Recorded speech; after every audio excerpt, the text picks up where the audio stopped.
করতেছে, এইটা গুনাহকে গুনাহ মনে করে না।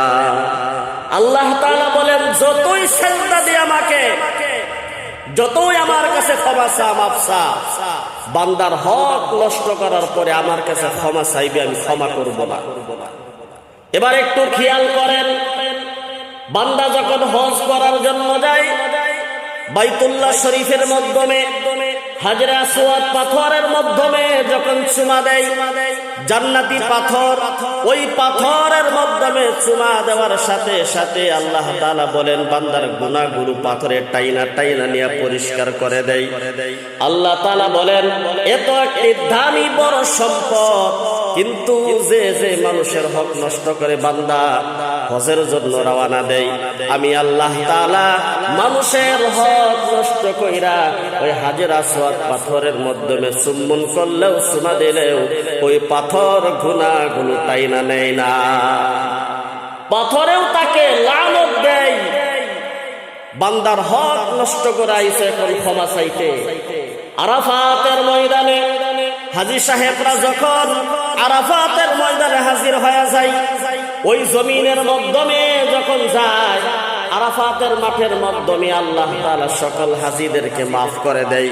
কিন্তু যেই মানুষটা বান্দার হক নষ্ট করে আরাফার ময়দানে হাজির হয়েছে, আল্লাহ তাআলা বলেন, যারা যারা বান্দার হক নষ্ট করে আরাফাতের ময়দানে হাজির দিয়েছে, আমি আল্লাহ তাআলা ওই মানুষটি বাদ দিয়া সকল হাজীদেরকে মাফ করে দিলাম। কিন্তু যে বান্দার হক নষ্ট করেছে, ওর গুনাহ আমি আল্লাহ তাআলা ক্ষমা করব না। অনেক বড় কথা, কিন্তু মানুষে এটাকে গুনাহ গুনাহ মনে করে না। মানুষে আজকে দালালি, কত রকমের গুনাহ জমিনের মাধ্যমে করতেছে, আহারে, কিন্তু মানুষের গুনাহকে গুনাহ মনে করে না। কি দরকার আছে? আমার নামে জমি আছে 2 কাঠা, 5 কাঠা খাওয়ার আমার কি দরকারটা আছে? এই যে শরীরের মাধ্যমে শক্তি, আমাকে মানুষে ভয় পায়, আমার শক্তির দিকে দেখে মানুষে ভয় পায়, শরীরের রক্ত আমার বেশি গরম, আমার অনেক ধন সম্পদ আছে, ধন সম্পদ দেখে মানুষে ভয় পায়, আমার সম্মুখে কথা বলতে পারে না। বন্ধুগণ, একটু খেয়াল করেন, এই শরীরের শক্তি আপনার সব সময় থাকবে না।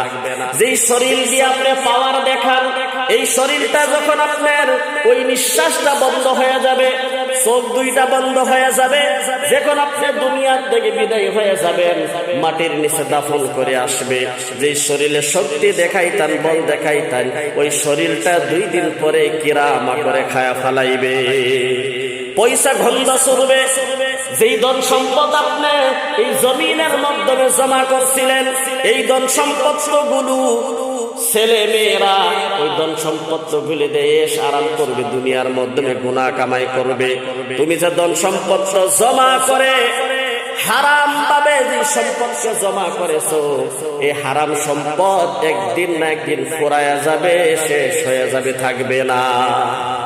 হারামের মাধ্যমে বরকত নাই। আপনি বেঈমানি করে ধন সম্পদ জমা করেন, এই সম্পদ থাকবে না, একদিন থাকবে না। আল্লাহ তাআলা কোনো না কোনো একটা রাস্তা দিয়ে এই সম্পদ শেষ করবে।